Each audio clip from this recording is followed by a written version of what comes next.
Retro Rob's Gaming Videos. Hey, Rob here, and today we're going to talk about my latest holy grail pickup, which is a Consolized NeoGeo MVS. Now, this particular one was made in the, I think, mid-2000s. I know quite a bit about it. I'm not going to go too deep into how it was created or who created it because I'm not 100% sure they want me to tell you who made it. It is, if you look really close at it here, let me pull this out a little bit. It is actually a Genesis, I think it's Mark II case, and it's been modified rather heavily. And Neo Geo MVS arcade board's been put into it. It's pretty neat, huh? And they just modified it, painted it. I changed the deck a little bit from how I got it. It spent some time out of the country, and it was really pretty beat up when I got it, so I polished it out. And then I changed this top deck here a little bit. And I'll put a picture up of how it looked before I modified it. Only slightly. I did consider changing the color. I even got as far as kind of prototyping the look, but I ended up not doing it. I'll do a concept drawing that I had of it. I'm going to turn this off a second and show you a few things about it. And after this, I will go into what cartridges I picked up with it. I paid about $500 for this delivered, and it came with some games. Again, I'll go through those. And controller. Unfortunately, here, let's take a look at the controller real quick. Unfortunately, the controller they gave me didn't work. It didn't go to the left, so that is no good. It ended up being the cable. I was hoping it would be the contacts inside, because those go out every once in a while, and I can take care of those. But when it's the cable, I've got to actually replace the cable, and I want this thing ready for MGC, so I just ordered another one. It's not really easy to get the cables, believe it or not, for these things. But I did happen to have another one sitting around. I've also got a blue ball ordered for this, so it matches the system now. And hopefully that will arrive for the Midwest Gaming Classic. Alright, let's take a look at this. Alright. There it is in all of its kind of Genesis glory. You can see the old Genesis power buttons there. There is a cartridge port. Notice how they have two actual rows of contacts. How cool is that? And on the back, we got an RGB out. We've got component out. We got composite out here and an S-video adapter as well. What I've been doing, and I'll show you the screen in a minute, I've been using the S-video and upscaling it with an upscaler. The reason for that is that, unfortunately, the composite that this puts out does not work. The composite does. The component that this puts out does not work with this TV. Now, it does work with the TV in the bar just fine, so I know it actually is working properly, but unfortunately, it doesn't work on my big TV out here. Obviously, on the front, there's the joystick ports. And I'm going to go ahead and I'm going to plug it in and show you a couple things and the games I got. Be right back.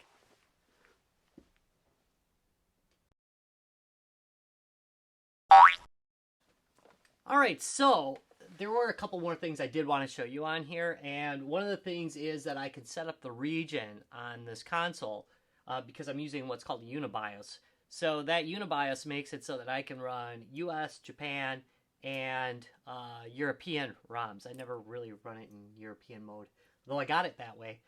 How you get there on any Unibios is when you're starting the system up, I hit the A, B, and C button at the same time while I power on the system, and then I get this menu here, and I can set it just by hitting A to different regions.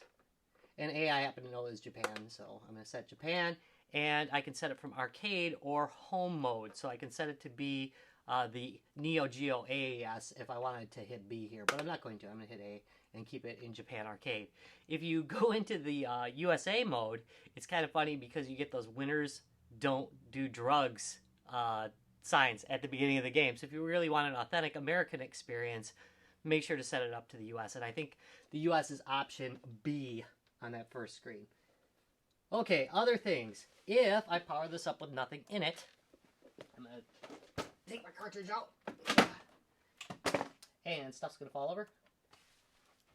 it will give me the cross-hatch test.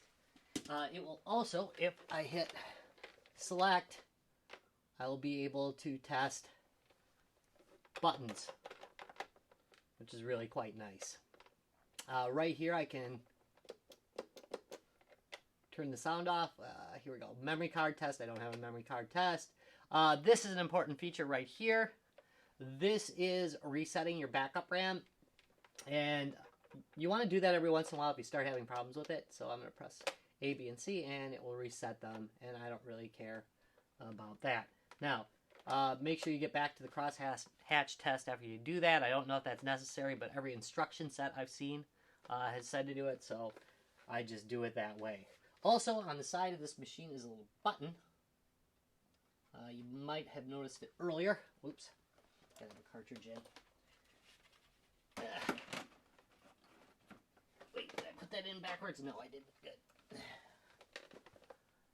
Come on, come on, come on. Alright. This is my multi-cart. I'll go into this later. I'm going to actually have a video about the multi-cart. I gotta pick something that actually works, because this one's a little bit buggy. Alright, there's Metal Slug again. Alright, so I'm in Metal Slug right now. I'm going to hit this button, and I can go into hardware testing and setting up the dip switches, and there's some bookkeeping stuff you can put in. So, yeah, and a date calendar. So I can do that also with the button that's on the side. You might have noticed earlier that there was another button on the side with the light, and that is the basically the consolized video output. That's the part that puts it out to a regular television.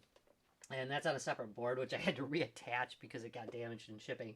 But it's all working fine now, so all is well. All right, let's go on to the games that I have here. Let's get something a little bit more attractive in the background. There we go. All right, let's talk games.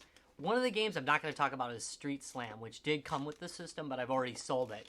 And I did buy all these games along with the console and a controller for $500. And the intent was to sell off all the games and get a multi-cart, because these cartridges they're kind of beat up. They're in good shape, but they're not really in perfect shape. I'm probably going to get a couple of my favorites as cartridges and then just play off the multi-cart. And the reason for that is that the MVS was never actually meant to constantly swap cartridges. And one of the problems you get is a whole lot of wear on that cartridge port is not good for it. It's huge, and it really takes a lot of battering if you're constantly swapping cartridges in and out. So to avoid that, I'm going to use a multi-cart like what's running Metal Gear right here. Metal Slug. I've been playing Metal Gear. Metal Slug right here on the back screen. And I'll show you a little bit about that later, but I'm going to go into it in depth in a separate video because it's going to take a lot of time to go through and some issues I've had with that thing. It's mostly perfect, though. Alright, so let's start with the games. No Street Slam. Already mentioned that. Let's go with Aero Fighters 2. Half missing a label. A little bit beat up. By the way, I did confirm that these are actual SNK games. I busted them open. Not busted. They've got 4 screws. They're meant to be serviced. I opened them and confirmed that there's SNK boards on both sides. There's actually 2 boards in here if you look. So they're legit. So that's nice. It makes them worth a little bit more. Fakes aren't worth quite as much. Not that any of these games are terribly expensive games. By the way, Aero Fighters is actually a really good game. I used to have it on my CD system, and I thought it was really, really good. So well worth playing if you ever get a chance to pick it up. Double Dragon. This is not the great Double Dragon you're thinking. This is the Double Dragon Fighter. It's not terrible, but it's not the Double Dragon beat-em-up that you are used to. Nowhere near as good. Also, Bust a Move. I like Bust a Move. I really like the Bubble Bobble series. This was a departure from the series normally being a side-scroller. Don't like it as much, but it is a pretty good puzzle game. That said, if you own Linux, there's a great one called Frozen Bubble.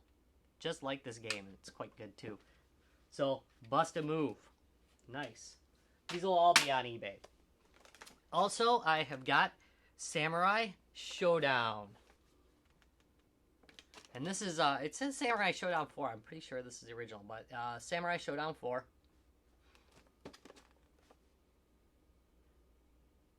There we go. And here's a cartridge. And this is kind of interesting because the label fell off and there's other labels underneath them. So I'm going to probably glue this back on after I confirm this cartridge. Oh yeah, I confirmed this one. This one's SNK. Okay.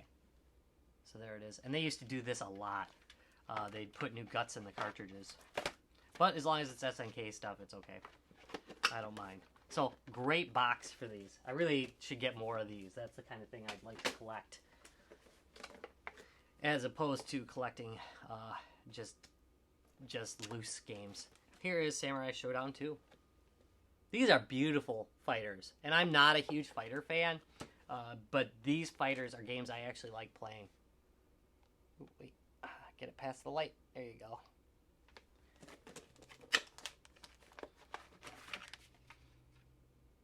And here's that in Japanese. And there we go. I don't see an SNK one, and I didn't check this one, so I wonder if this one's actually legit or not. I'll have to take a look at it later. That one I did not check. And that is it. That is my NeoGeo stuff for the MVS. Hope you enjoyed this video. If you did, do me a favor, give me a thumbs up and subscribe for more. Hey, do you got your own MVS stuff or AES stuff? I want to hear about your NeoGeo stuff, and I want this camera to quit trying to refocus on me. That's really freaking weird. Quit that. Thank you for watching. See you next week.